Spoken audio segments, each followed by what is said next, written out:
How to turn on restricted mode on YouTube. Hey everyone, in today's tutorial, I'll be taking you through a simple step guide on how to turn on restricted mode on your YouTube app. Let's get started. Open up YouTube application. Make sure that you are logged into your account and tap on the profile icon at the bottom right. From there, you can go ahead and tap on the gear icon at the top right corner and head over to General Settings.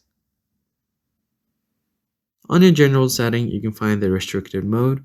What it's going to do is it will help you hide potentially mature videos, and this setting will only be applied on this particular device.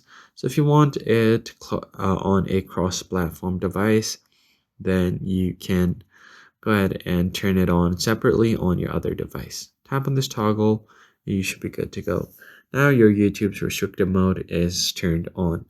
I hope this tutorial was helpful. Hit the like button below and subscribe. I'll see you guys in the next one.